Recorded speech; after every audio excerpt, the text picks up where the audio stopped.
Good morning and welcome to Church at Home with Rachael on this Monday, the 3rd of May. It's incredible that it's already the month of May. Let's just hope that the year 2021 moves on quickly through the third wave of this pandemic, and maybe by the end of this year, we'll have graduated into our new normal and whatever glorious wonder that might look like. This morning, I would like to talk to you about listening and paying attention to God's voice through his whispers and the signs that he gives us through whispers and Jesus rocks. It's sort of like the Hansel and Gretel thing, the laying the breadcrumbs, or the yellow follow the yellow brick road in Christian terms. So I'll speak to you in a moment about whispers and Jesus rocks, but first of all, I'd just like to have a shout out here to my friend Alice in Halifax, she's just a gift from God. She is this person who is able to remind me of who I am as a child of God and who I am as a priest, because she is so faithful and she is so connected to Jesus.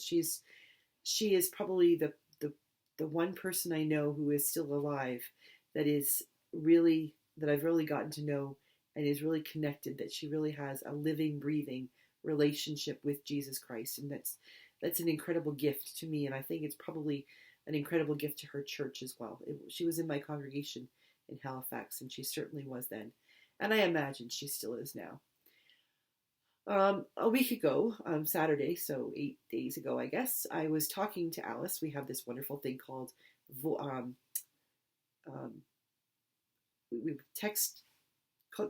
not texting, what do you call it? FaceTiming, video chatting. I'm so not into technology, but I don't do it very often. I don't feel very comfortable. I'd rather see somebody face to face, but it's great to see her and talk to her. And we were chatting about discernment and life and things like this. And she's like, "Oh, you have to read this book. It's called Whisper, How to Hear the Voice of God by Mark Batterson."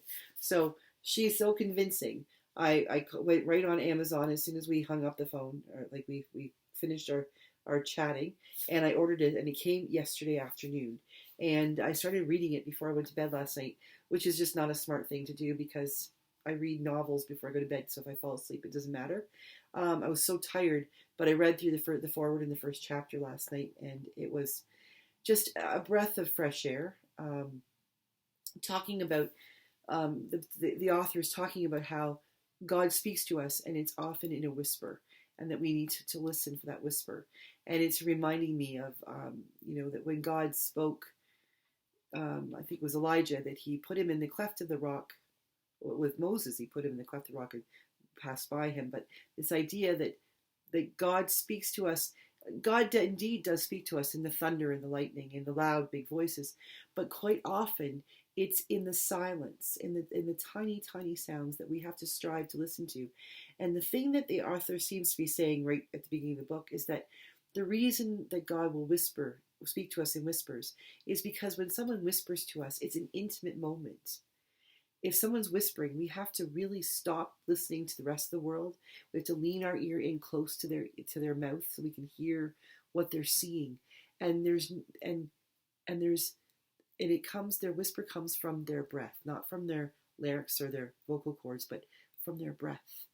The whisper comes from a place of quiet, and there's a bit of power to that. A whisper has a very powerful puff of breath, and I think that's incredible. The idea that God whispers to us.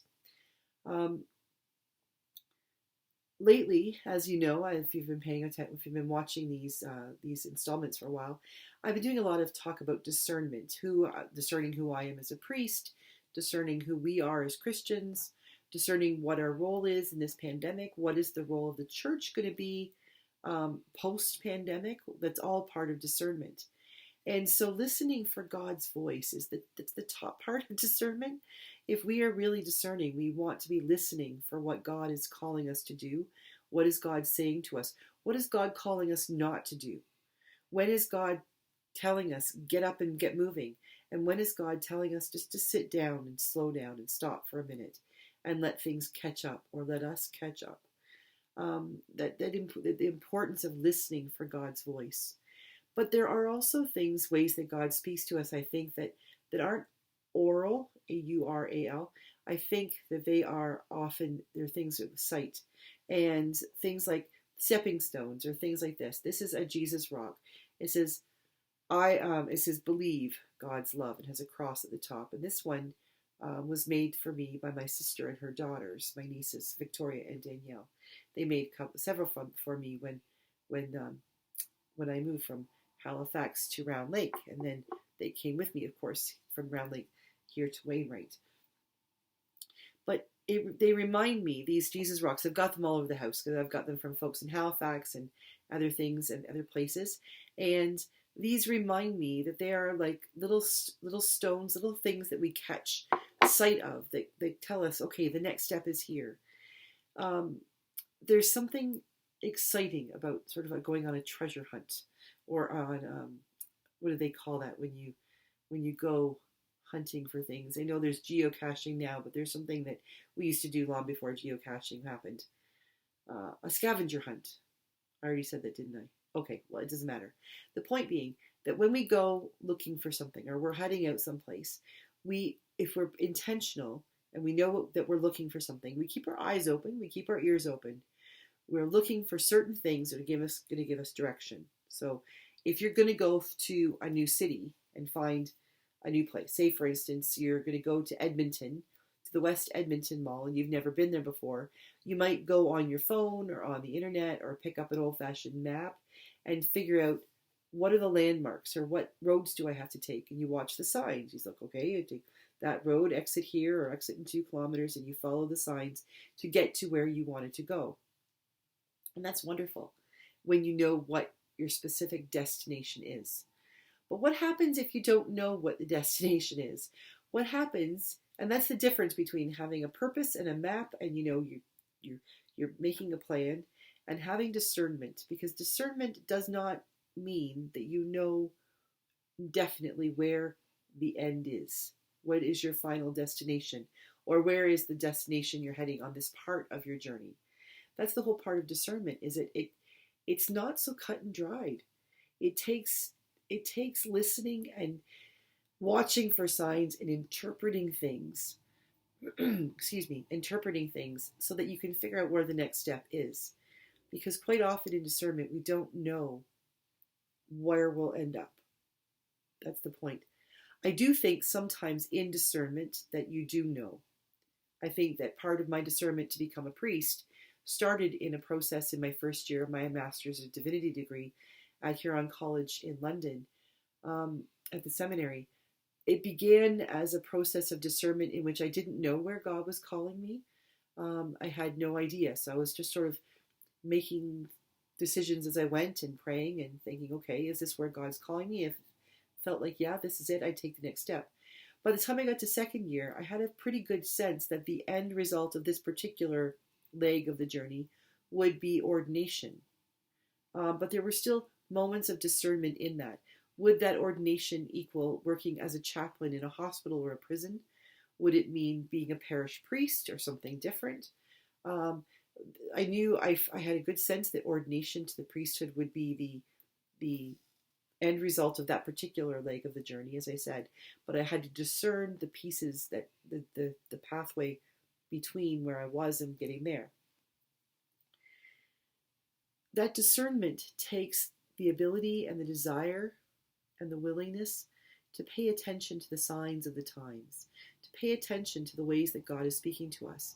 And it would be so easy if God just put up big signs like, hey, you, do you remember that movie with, oh, for heaven's sakes, my brain is not working today, but he was a little old guy, lived to be like 100 and something, and he played God with John Denver.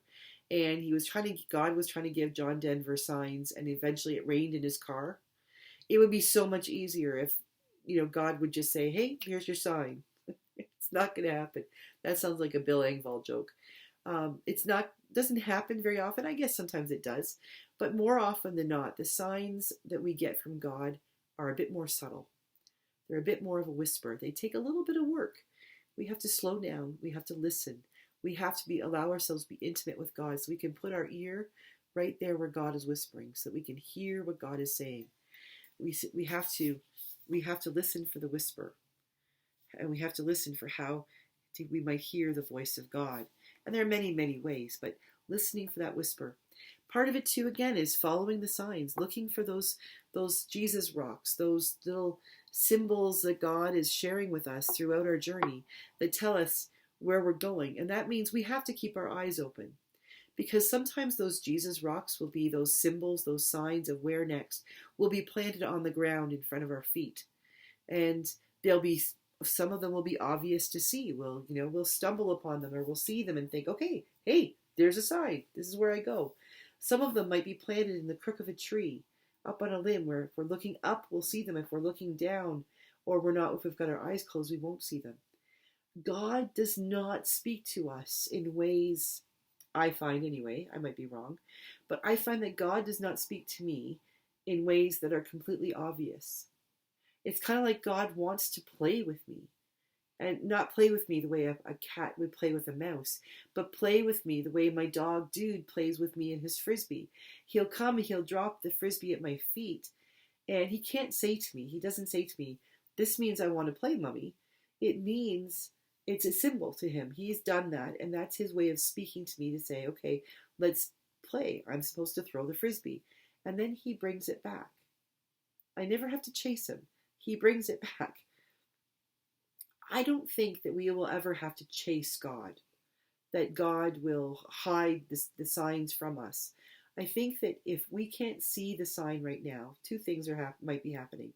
One, we have closed our eyes and closed our ears, that we are not paying attention for God's signs. Or two, the absence of a sign is an important sign in itself that says that God is waiting. The time is not yet right. I know this is a really ridiculous example, but again, with Dude, sometimes I've noticed we'll be out playing, and all of a sudden he'll just take his frisbee and go and lay in the shade on the grass. He's done. So I'll sit and read my book on the back deck and in the sun and just appreciate the day or whatever we're doing, or I'll do some work while I'm waiting for him. And then all of a sudden he'll just get up and come up on the deck and hand me his frisbee. He's ready again. Sometimes I think God is like that. God doesn't take a break from us, but God allows us to take a break, to sit, to listen, to watch, maybe to think about and ponder the signs that we have already seen, to reflect on the journey that we have already taken. Because I do believe that a journey not reflected upon is not worth taking at all. So I invite you today to listen for the whispers of God. I invite you to look for those Jesus rocks, those symbols in your life that show you where your God is calling you to go. And then follow them. Answer the call. And allow yourself to be surprised by grace, surprised by joy, surprised by the presence of God. Have a great day, everybody. I will see you tomorrow, post-vaccination. God bless. Have a great day and stay safe.